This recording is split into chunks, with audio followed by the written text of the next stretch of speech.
So one of the things that I kind of struggled with was I didn't really know what I wanted to do when I first started. If I didn't know, what field I wanted to work in, I really didn't know what I was doing. I wasn't going to class, and I had a really negative view of myself. And so what I was realizing is that I was stressed a lot of the time and had anxiety, and it wasn't for lack of working hard.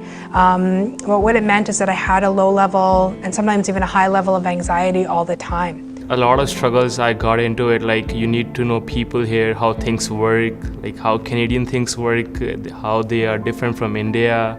I almost dropped out of university after my second year. And things were not going well on many levels. On entering my first year at Lakehead, I was in a serious motorcycle accident and broke 3 vertebrae in my back as well as my hip on my right side. Going through this process, I actually woke up paraplegic for about 9 months, so I couldn't use either of my legs.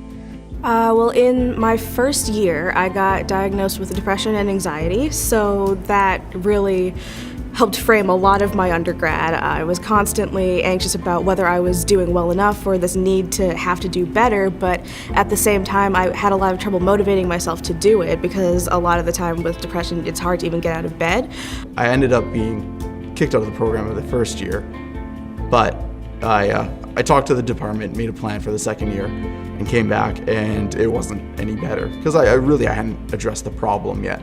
And so about the second semester, my second year, I completely just stopped showing up for university. It's actually quite devastating and very quickly. It's like a disaster has occurred and you sort of go into shock. I did not react very well. I drew in on myself. I didn't think there was any way to get out of that rut I had gotten into. I just felt lost and like I didn't know anyone else who was having this problem because it's not something I felt comfortable talking about because, coming from high school, everyone was like, Lisa's so smart, Lisa knows everything. So I didn't want to talk to my friends and be like, I don't know everything, I don't know anything. And it was just really scary and I didn't know how to handle it. I was diagnosed with MS in my 5th year of university, and it was really hard to be a 22-year-old diagnosed with multiple sclerosis.